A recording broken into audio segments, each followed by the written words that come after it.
두 번째 영상입니다. 자, 26쪽부터 계속 이제 얘기를 할 텐데요.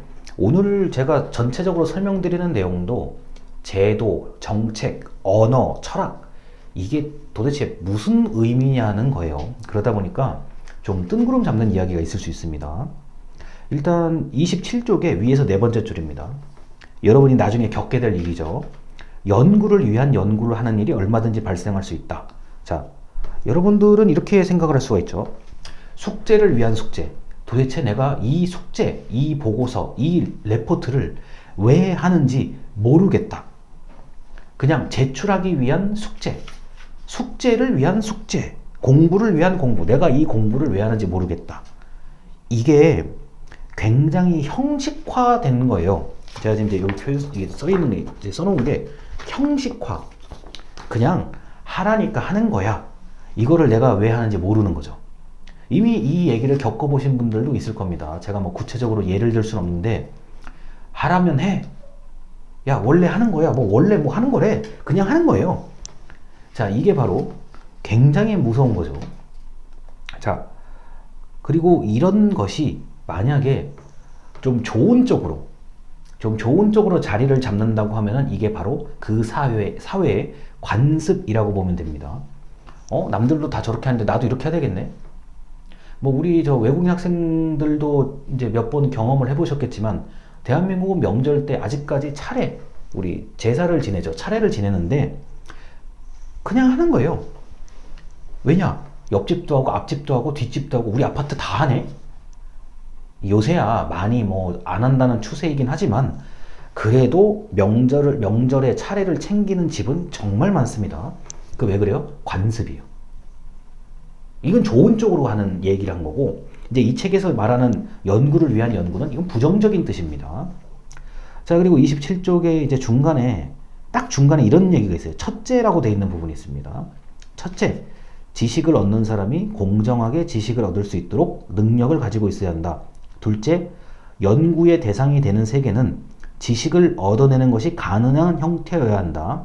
셋째, 얻은 지식이 인간과 사회의 방식에 대해 있는 그대로 서술을 해야 되고, 전체적인 서술을 해야 되고, 언어가 있어야 한다. 자, 이걸 이제 한 줄로 제가 요약을 합니다. 여러분이나 저나 지식을 공정하게 얻는다는 얘기가 있어요. 공정하게, 공평하게.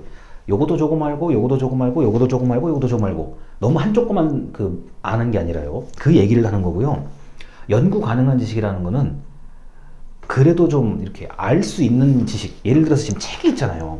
그리고 그러니까 종이에 지금 뭔가 글자가 있잖아요. 내가 그래도 책이나 종이를 보고, 글을 보고 뭔가 알 수 있겠다. 지금 여러분이 자꾸 여기 이 책에서 연구라고 하니까 헷갈릴 수가 있는데, 이거 그냥 연구라는 단어 모르셔도 돼요. 내가 그걸 어떻게 하면 알 수 있을까? 제일 좋은 게 소설책 보는 거죠. 자, 그리고 여러분 세대에서는 유튜브를 보고 간접적으로 그 세상을 알 수가 있죠. 영화를 보고 간접적으로 세상을 알 수가 있죠. 뭐 요새 저 같은 경우도 세계 1차 대전, 2차 대전 영화 같은 거 좀 몰아서 보거든요. 시간이 좀 빌 때요. 아, 세계 1차 대전 때 저랬었구나. 세계 2차 대전 때 저랬었구나. 영화를 보고 간접적으로 하는 거예요. 연구 가능한 지식이라고 하기보다는 알 수 있는 거잖아요. 뭘 통해서요? 영화를 통해서 알 수 있는 거잖아요. 또는 책을 통해서 알 수 있는 거잖아요. 자, 그리고 이제 있는 그대로의 서술이라고 하는데, 뭐 이렇게 어떤 특정한 부분만 이렇게 보는 게 아니라 전체적인 거를 전반적으로 다 볼 수 있게끔 뭐 글로 적거나 말로 녹음을 하거나 이런 것들이요. 자, 그 다음에 넘어가겠습니다. 28쪽인데 이런 게 있어요. 중간에 두 번째 문단 마지막 부분에 이런 게 있습니다. 언어로 서술할 수 없는 것을 언어로 서술하면 원래 모습은 은폐되고 현상과 지식이 괴리된다라고 하는데요. 자, 이게 우리가 단적으로 얘기할 수 있는 옛날 역사예요.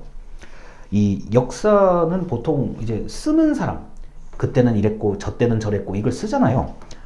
이렇게 써서 이제 후대에 주는 게 엄청나게 좋은 자료예요. 예를 우리나라 같은 경우는 뭐 조선왕조실록 근 600년 동안 왕과 신하가 어떤 일을 했는지 대화를 한 게 잘 기록이 돼 있잖아요. 자, 아주 훌륭해요. 그거는 얘기할 게 없어요. 너무너무 훌륭한 그 자산이에요. 우리나라의 자산이에요. 그런데 이게 왕과 신하의 대화를 중심으로 가다 보니까 당시에 백성들이 어떻게 살았는지 무슨 대화를 했는지는 조선왕조실록을 가지고는 좀 알기가 힘들어요. 자, 이게 바로 이제 단적인 예인데 조선왕조실록은 원체 훌륭한 자료고요. 뭐 이런 게 있을 수 있어요. 어떤 글을 쓰는 사람이 한쪽 부분에 대해서만 마치 전체인 것처럼 전부 다 적었단 말이에요. 그 사람이 이제 그 글을 쓰고 이제 죽었어요. 그럼 뒤에 남아있는 사람들, 뒤에 이제 그 사는 사람들이 이걸 보고, 그래? 우리 위에 그때 사람들은 이렇게 살았었구나. 이제 요만한 것을 이만하다고 이제 착각할 수도 있는 거죠. 그게 바로 이제 언어의 어떤 한계라고 할 수 있는데 요새는 좋아졌죠. 영상으로, 그림으로, 사진으로 남길 수가 있죠. 우리가 뭐 대한민국 같은 경우는 옛날 6.25 때 사진 같은 거 보면 흑백 사진이잖아요. 요새는 그거를 리마스터링 해가지고 색을 잘 입히면 아주 예쁜 사진으로 바뀌죠. 이제 그게 바로 언어를 대체하는 어떤 기술이라고 보시면 됩니다. 자, 그리고 이런 게요. 자, 28쪽의 아래서 네 번째 줄이요. 엄격히 말하면 나의 가치관, 나의 이론, 나의 사상, 나의 이념을 배경으로 현상의 의미를 해석해내고 있는 것이 관찰이다. 그런데 이때 반드시 이중 해석의 문제에 직면한다. 연구자는 자신의 관점에서 사회 구성원의 행동을 관찰한다. 그런데 자, 지금 29쪽의 맨 위에 줄입니다. 그런데 연구의 대상이 되는 사회 구성원은 연구자와 같은 관점이 아니라 오로지 자신의 관점에서 이해하고 대응하면서 살아간다. 자, 사회 구성원의 자, 옆에 친구들 생각하시면 돼요. 옆에 친구에 대한 나의 관점이 그 사람을 정확하게 파악해서 한다는 보장이 없다. 이것은 객관적인 서술이 아니다. 해석일 뿐이다. 라고 되어 있습니다.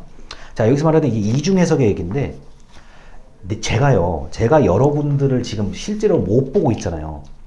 그래서 저는, 우리 학생들이 이러할 것이다. 제가 짐작을 하고 지금 수업을 하고 있는 거거든요.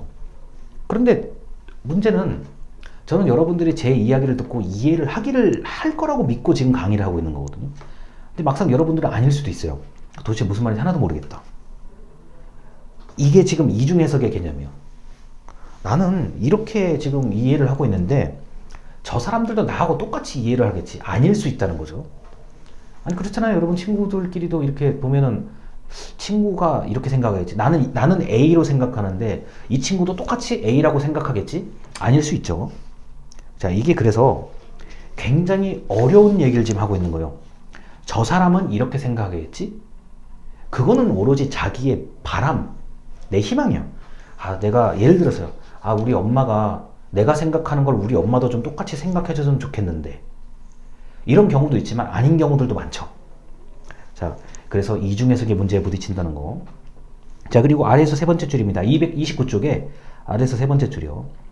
사회 현상에 대해서 연구자나 구성원들이 모두 공감하고 동의하는 지식을 본 적이 있는가? 드물다. 자, 모두가 똑같이 동의하는 지식은 상당히 드뭅니다. 단 자연과학 같은 경우, 수학 같은 경우는 모두가 동의하도록 만든 지식이죠. 자, 그래서 이 동의하지 않고는 우리 사회과학에서는 생각이 다르기 때문에 모두가 합의된 지식이 많지가 않다. 자, 이렇게 생각하시면 되겠습니다. 영상 일단 여기까지입니다. 감사합니다.